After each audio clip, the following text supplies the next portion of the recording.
à plus d'un titre, le rendez-vous quotidien de l'actualité des livres. Première partie, Toufik Hakem.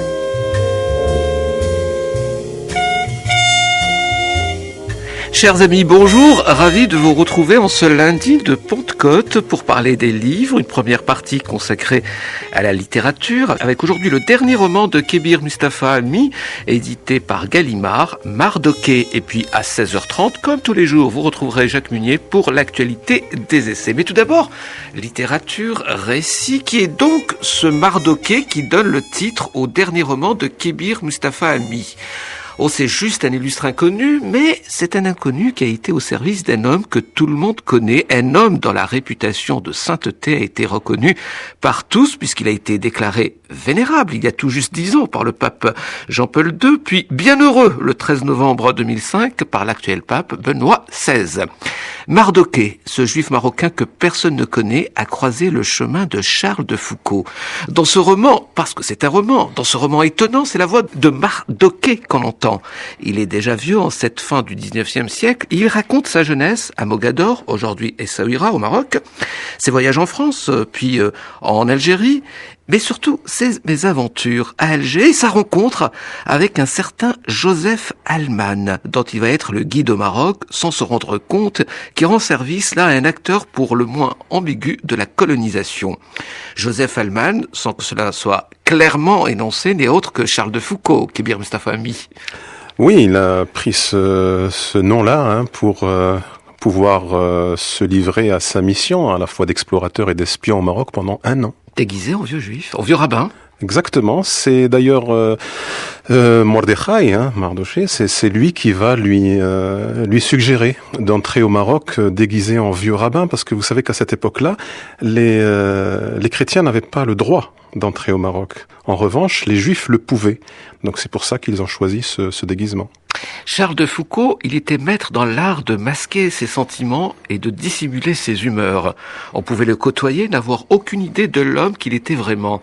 Vous dressez un drôle de portrait de Charles de Foucault, même si vous dites pas que c'est Charles de Foucault, mais on devine tout de suite. Naturellement, mais je me suis interdit d'ailleurs dès le départ vraiment de le juger. J'essayais au contraire de débusquer un petit peu sa part de vérité, parce qu'il contient Là, en l'occurrence, c'est sa part d'ombre. C'est sa part d'ombre, là, en effet. Mais je veux dire, tout le portrait, je crois, livre à la fois l'ombre et la lumière de ce grand personnage, qui était fantastiquement intelligent, parce que pour se livrer au travail auquel il s'est livré, le relevé topographique qu'il a fait du Maroc est étonnant, mais pas seulement, parce qu'il y a aussi le relevé des coutumes à la fois religieuses, culturelles, linguistiques. Il a fait un travail étonnant. Et avec cela, il avait une certaine forme de générosité quand même, il n'était pas complètement obscur. Alors, ce que j'aime chez vous, Kébir Mustafa Almi, parce que c'est pas la première fois que vous parlez de personnages historiques, c'est que vous donnez toujours la parole à ceux qui sont à l'ombre de ces personnages. Et vous avez décidé justement de faire parler Mardoké. Qui est donc Mardoké ? Alors justement, en l'occurrence, ce personnage a vraiment vécu dans l'ombre de Charles de Foucault. Il n'a pas eu la même destinée, pas connu la même fortune. Tout le monde connaît Charles de Foucault. En revanche, son accompagnateur, celui qui lui a servi de guide, qui est, comme vous l'avez rappelé, qui est né à Mogador, aujourd'hui Essaouira, c'est quelqu'un qui a eu une vie absolument extraordinaire. Je n'invente absolument rien. C'est-à-dire que les quelques lignes qui sont consignées dans le livre de Charles de Foucault brossent déjà le portrait de ce personnage hors du commun, mais vraiment un destin de personnage de roman. C'est pour ça que je me suis du reste emparé de cette histoire et que je voulais en faire la figure centrale de mon roman. Il a donc connu une richesse absolument fabuleuse, mais ensuite il a eu un revers de fortune. Il était allé jusqu'à Tombouctou. À l'époque, ce n'était pas quand même évident. Il s'est livré à diverses formes de commerce, et puis quand il a eu ce revers de fortune, il s'est retrouvé vraiment plus bas que terre, et il a et donc il devenait vulnérable.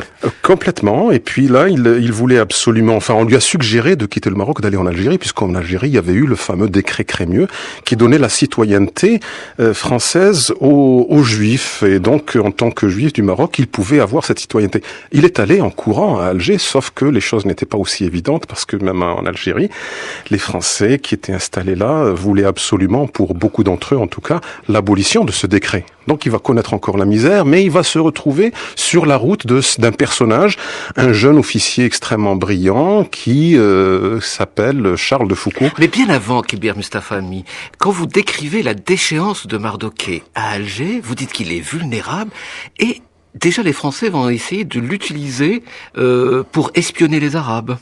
Voilà, mais il va se refuser à ce travail absolument abominable parce qu'il se sent très très proche des Arabes. C'est un Marocain avant toute chose. Hein. C'est quelqu'un qui est très très attaché à sa terre d'origine et qui, en venant là, en Algérie, se sent très très proche des Arabes. Et à cette époque, en Algérie, ça bouge un petit peu. Bon, on veut pas le reconnaître, mais ça bouge. Je veux dire, il n'a pas fallu attendre 1954 pour que ça bouge en Algérie. Et on a voulu utiliser ce personnage contre ses frères arabes, mais il a refusé.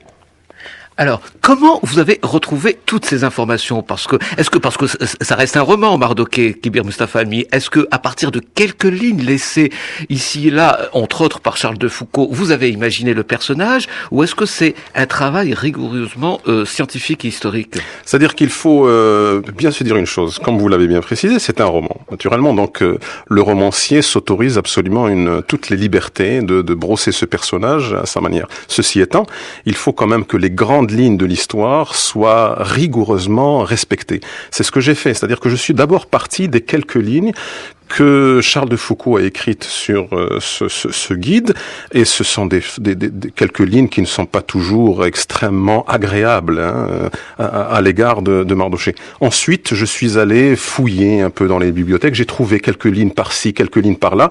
En revanche, tout ce qui est l'arrière-plan historique, ça naturellement, c'est dans des livres d'histoire que j'ai essayé de m'appuyer sur des ouvrages d'histoire pour donner un petit peu les grandes lignes de ce cadre historique.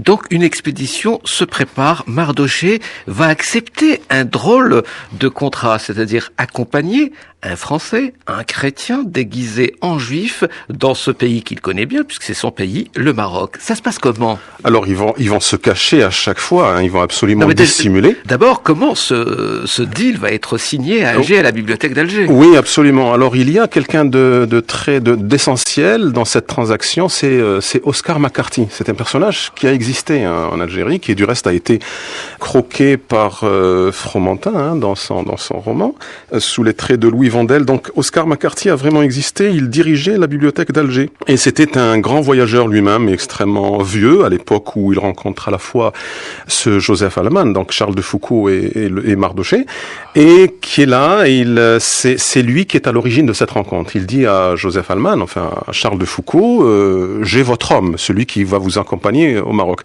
Il les met en relation, ça se passe plutôt bien, je dis plutôt bien parce qu'au départ ça a coincé un petit peu, mais finalement ils vont finir par s'entendre, et c'est Oscar McCarthy qui va être également à l'origine de ce contrat qu'ils vont signer. J'ai reproduit d'ailleurs les quelques 10 lignes, je crois, du contrat. C'est vraiment le contrat qu'on peut trouver dans l'ouvrage de Charles de Foucauld et qu'il a fait signer à Mardokhée. Alors Mardokhée, il va découvrir un drôle de Charles de Foucauld tel qu'on ne le connaît pas, mais il reste quand même assez élogieux en ce qui concerne cet Oscar McCarthy.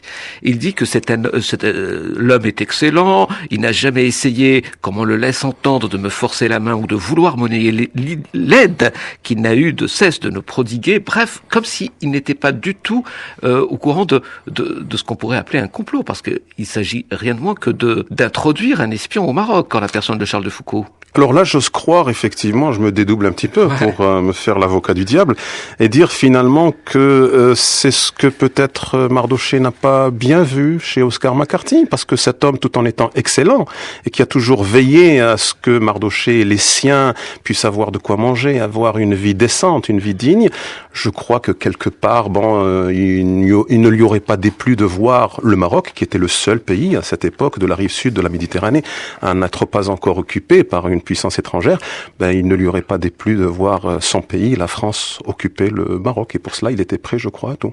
Donc c'est la rencontre de Mardokhée et de Joseph Alleman, donc c'est le nom et ça c'est un vrai nom que Charles de Foucauld a pris, donc complètement, bien sûr. Et donc la rencontre avec Charles de Foucauld, il est très étonné, Mardokhée, de voir cet homme-là qui va aller au Maroc. Il est très jeune, il a l'air très fragile, il n'a que 23 ans.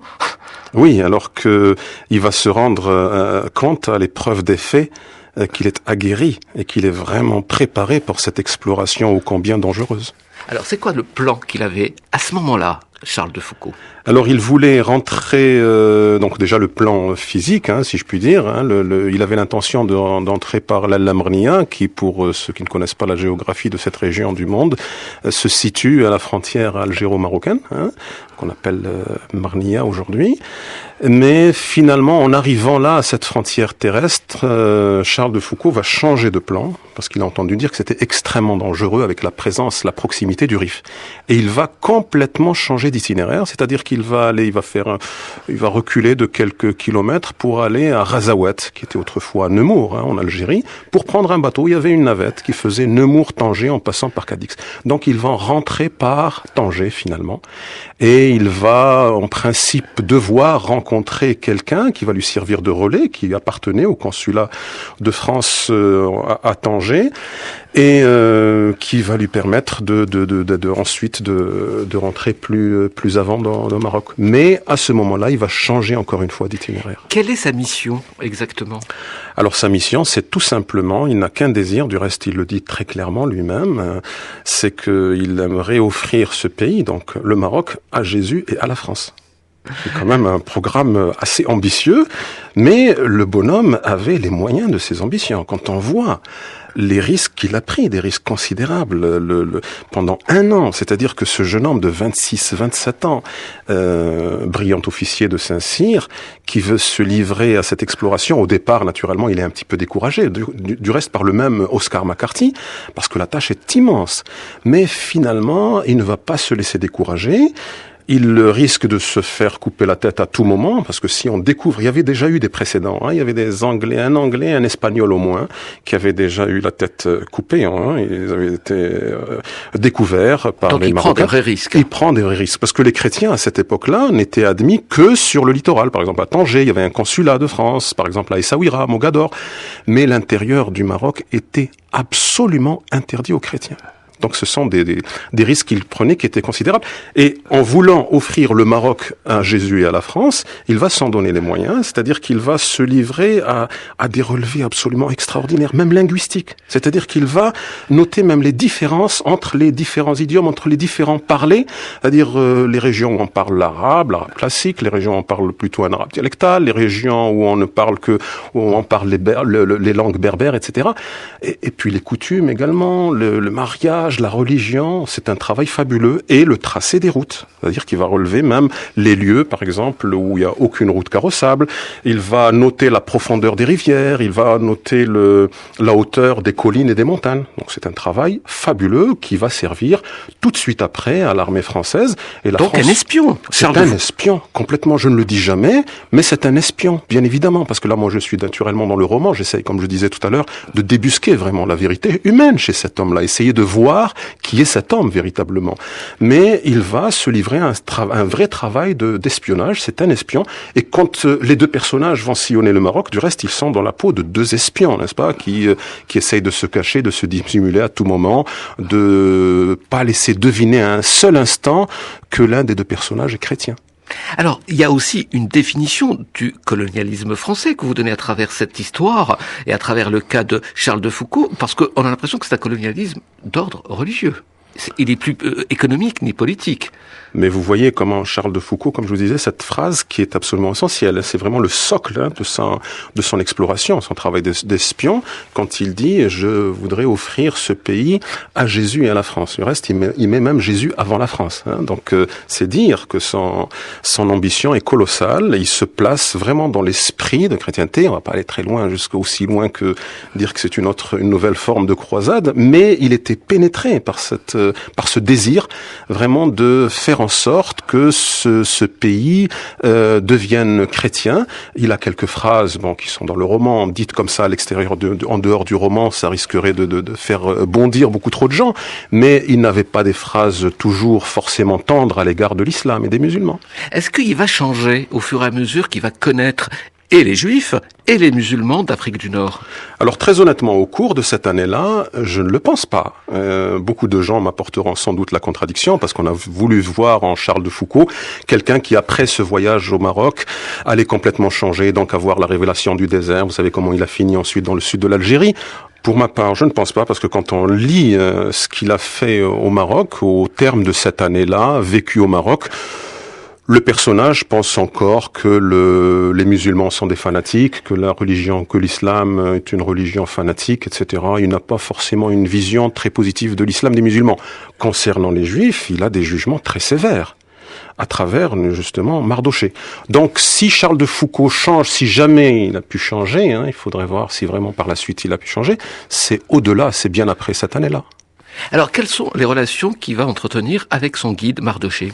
Alors, ce sont des relations très complexes, parce que c'est des relations... Il s'en ouvre lui-même du reste dans, oui, parce dans que son vous texte. dites que chacun joue un petit jeu, c'est-à-dire Mardochée se fait passer pour un simplet, parce que des fois ça l'arrange, et d'un autre côté, Charles de Foucault reste assez réservé. Il dit pas tout non plus à son guide. Voilà, l'un et l'autre doivent ruser finalement. Mardochée sait que que Charles de Foucault tient les cordons de la bourse, qu'il ne doit pas le décevoir. Il a bien peur qu'il mette fin à cette collaboration, à ce pacte signé avec lui à Alger.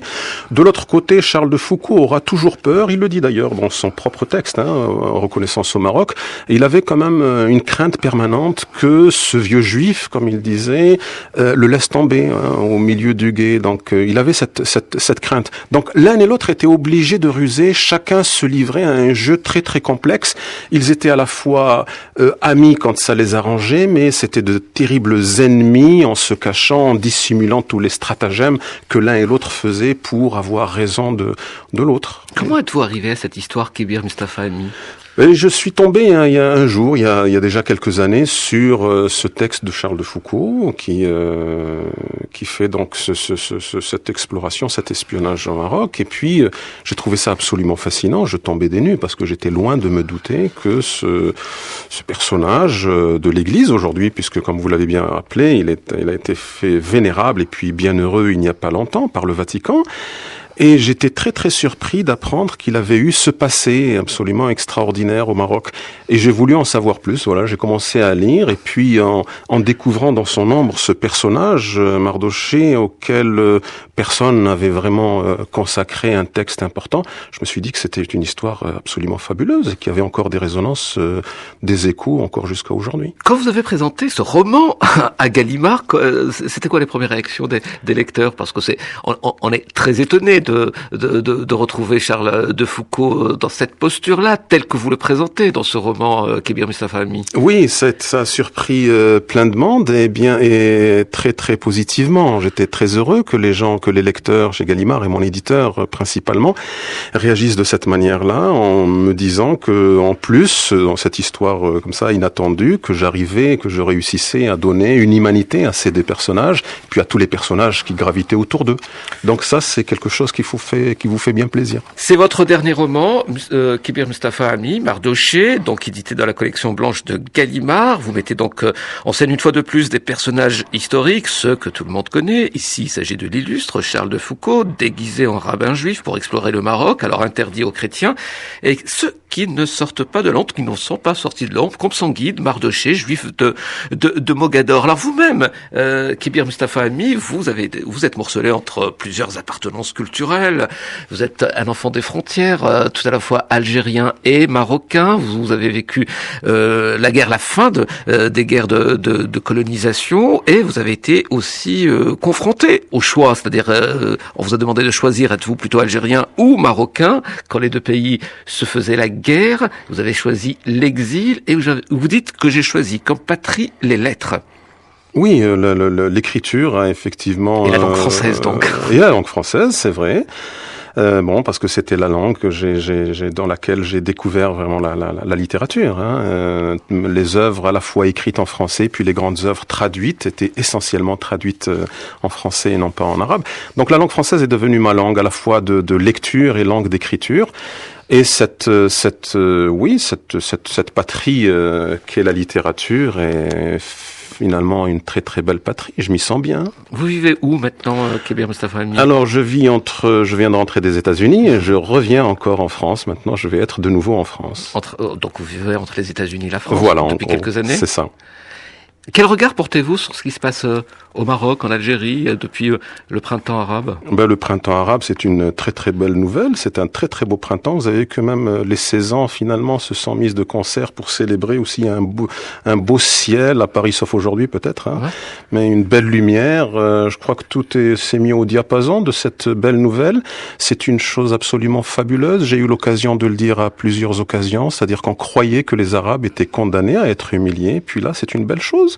Ça bouge et que ça vienne des jeunes qui n'ont plus peur. Je ne sais pas qui a dit que la peur avait changé de camp et je trouvais que c'était extrêmement juste et très pertinent. Voilà, les gens, ça bouge et il faut espérer que ça continue de bouger encore. Qu'est-ce qui fait que vous adorez parler de l'histoire? On se souvient que vous avez consacré un roman à Saint-Augustin, sur les pas de Saint-Augustin, c'était en 2001, Al-Hallaj en 2003. Vous avez aussi parlé d'un Marocain, les aventures d'un Marocain nourri des écrits de Marco Polo. Aujourd'hui, c'est l'ambigu Charles de Foucauld qui est le héros en quelque sorte de votre dernier roman Mardochée. Est-ce que pour vous c'est très important l'histoire? C'est essentiel. On pourrait ajouter au personnage que vous avez cité la figure illustre d'Apulé, je veux dire, le grand oublié, ce berbère d'Afrique du Nord, qui est absolument oublié en Algérie, qui est oublié dans les autres pays du Maghreb, alors que quand j'étais aux États-Unis il y a déjà quelques années à San Francisco, à Berkeley, il y a une chaire où on étudie l'œuvre de ce grand auteur berbère qui a écrit la première œuvre en prose dans une langue européenne, hein, en latin, et il est oublié chez lui en Afrique du Nord. Donc c'est un petit peu scandaleux.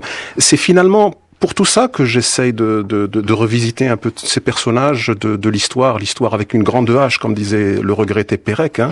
C'est-à-dire que finalement notre histoire, pour ne parler que du Maghreb, mais finalement elle va au-delà, mais pour ne parler que du Maghreb, notre histoire est encombrée de choses, mais finalement on n'y met jamais de l'ordre, et ce qu'on essaye de faire, c'est à chaque fois qu'on essaye de parler d'histoire, c'est de massacrer, c'est de tronçonner, c'est d'amputer, et je trouve absolument fondamental d'essayer de redonner voix à ces personnages qui nous habitent, même si on veut absolument les occulter, les oublier. Mais revisiter l'histoire en passant toujours par le roman, parce qu'il faut signaler, et d'ailleurs c'est tout le plaisir de lire votre dernier roman Mardochée, c'est que on a l'impression que c'est un conte, hein. C'est Mardochée qui parle de lui-même, qui raconte son histoire à la manière d'un conte d'ailleurs.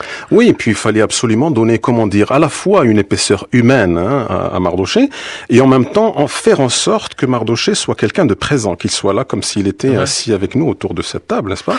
C'est ça le plus important. C'est-à-dire, il ne faut pas que ce soit un traité d'histoire, il ne faut pas que ce soit quelqu'un qui soit en train d'asséner comme ça une vérité, mais en faire quelqu'un qui, avec ses faiblesses, avec ses forces, avec ses désirs, avec ses blessures, ses contradictions, quelqu'un qui puisse donner corps finalement à cette parole, hein, qui franchit ses lèvres.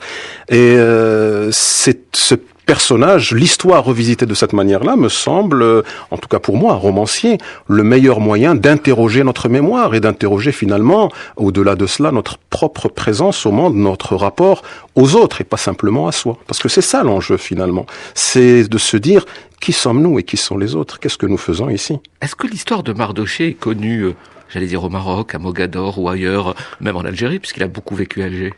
Pas beaucoup. Alors justement, d'après les échos que j'ai eus quelquefois quand j'avais parlé avec des gens, pratiquement tout le monde connaît Charles de Foucauld, mais Mardochée, non, il n'est pas connu, comme il n'y a pas eu de livre sur lui, personne ne lui a consacré véritablement d'ouvrage ou un chapitre complet.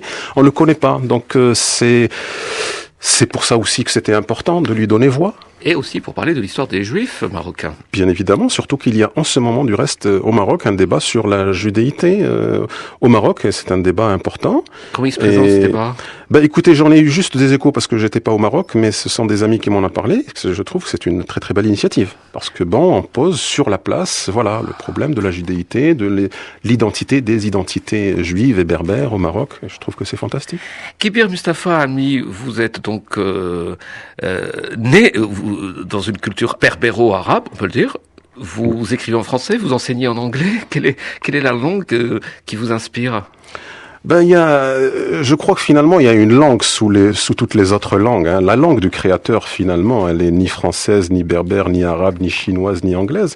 Je crois que le créateur finit par créer sa propre langue. Je disais dans un texte qui est paru dans un ouvrage collectif il y a quelques mois chez Gallimard, finalement, que la langue de l'écrivain, c'est comme un petit peu cette langue du peintre, cette langue du musicien, cette langue du sculpteur. C'est-à-dire ce langage, finalement, qui n'est pas otage d'un alphabet, mais qui passe au-delà des lettres, au-delà des mots, au-delà des syllabes. Alors vous qui enseignez l'anglais, qui maîtrisez l'arabe et peut-être même le berbère, pourquoi avez-vous choisi d'écrire en français? D'abord, c'était tout simplement parce que c'est la première langue de lecture, hein, quand j'étais petit, dans laquelle j'ai découvert les grandes œuvres françaises et puis les œuvres traduites en français.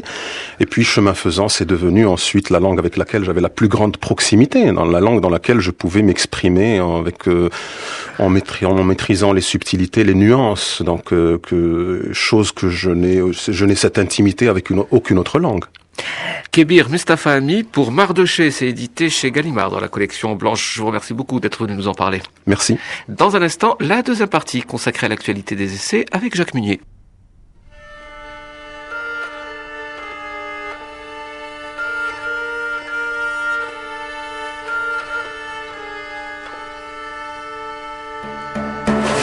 Viene